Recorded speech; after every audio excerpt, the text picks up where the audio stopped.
Welcome to 25 and Broke, where I teach you how to stop being broke financially, socially, physically, and spiritually so that you can stop being a wuss and start being a winner.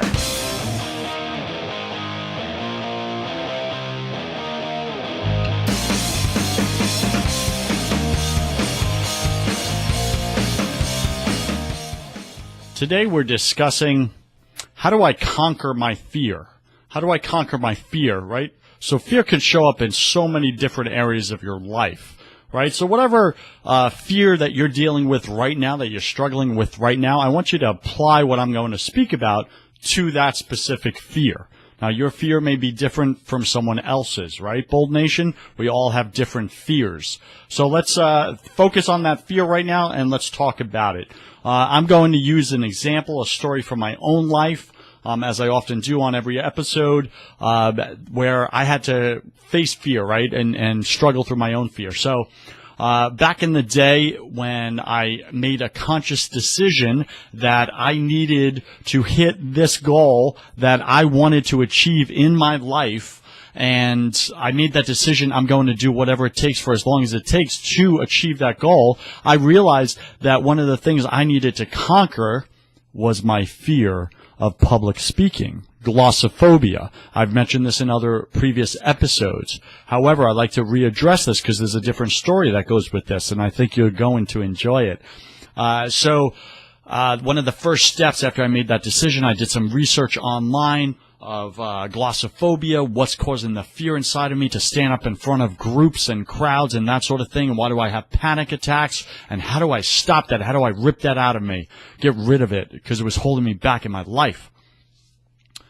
So, after I did this online research, I found that most of the advice out there from different psychologists on how to, cope with the fear.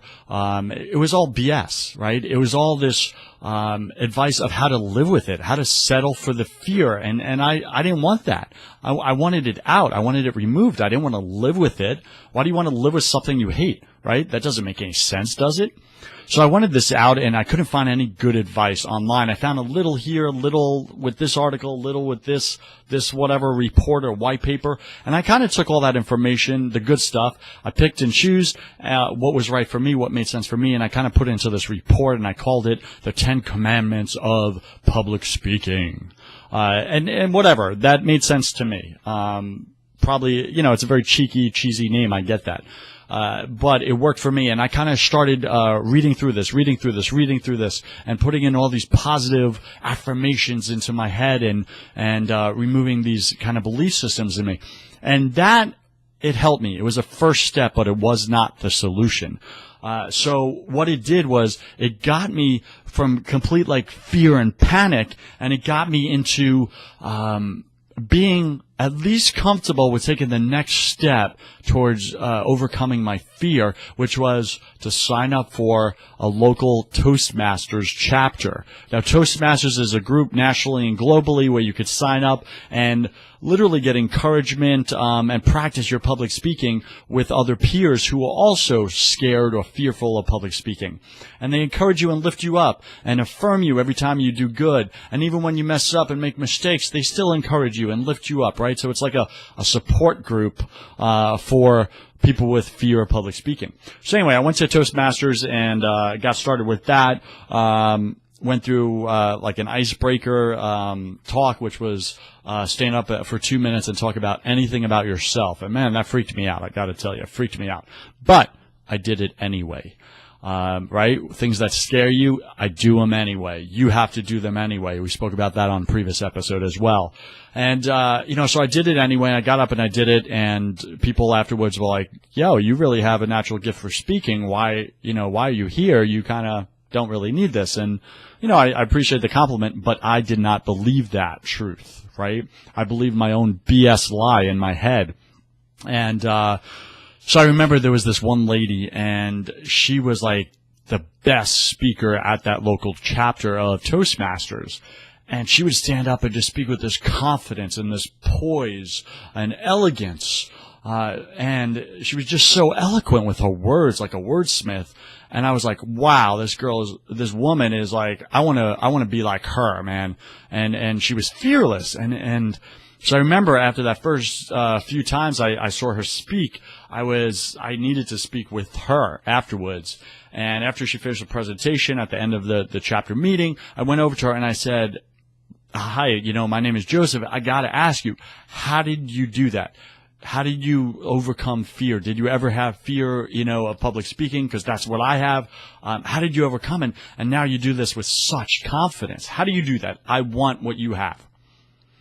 So she looks at me and she kind of smiles, smirks, whatever you want to call it. And she says, you want to know how I do it?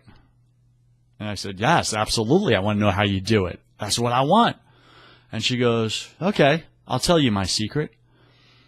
And it was like, I was like, great. I'm like super excited, right? I'm like, yes, I'm about to learn the secret, man. How do I conquer this fear once and for all and hit my dreams and goals? And she goes, okay, here's my secret. If I'm speaking to a group of people that I do not know, total strangers, then I have one drink. And if I'm speaking to a group of people that I do know, my peers, colleagues, people who know equally as much as me on this subject matter and sometimes more, then I have 2 drinks before I go up and present. And I was like, ha, ha, ha. No, seriously. And she goes, no, seriously. I drink. That's how I do it.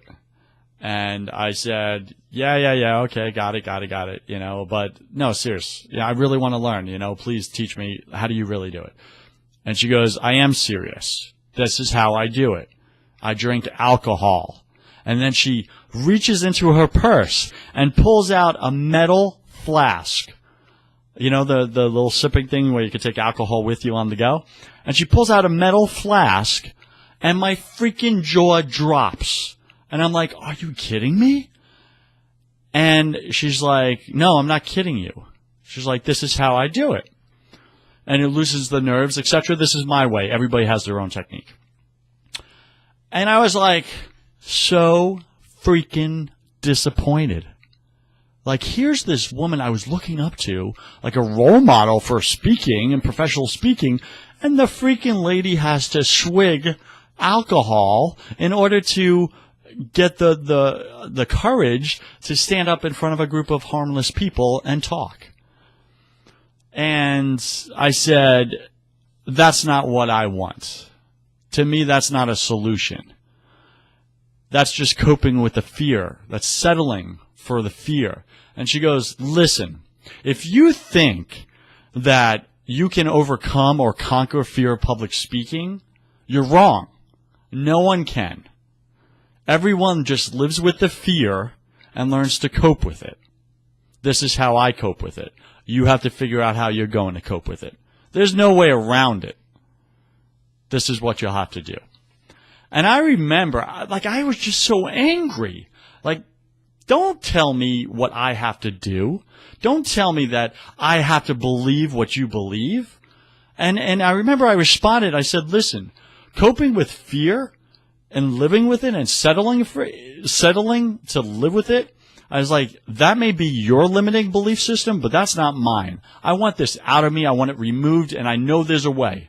I've seen Tony Robbins do it where he's fired up to get up and speak in front of a group. He's not just coping with it. He can't wait to do it. Someone pick me. I want to go up in front and add value to all these people. And I was like, I want that. And she's like, you're an idealist. That doesn't exist. You can't do it. And man, I was just so pissed. I was so pissed at this lady. So here's where I'm going to go with that story, right? Limiting beliefs, they hold you down. But empowering beliefs lift you up. And then you have a choice. Right? Fear is a decision.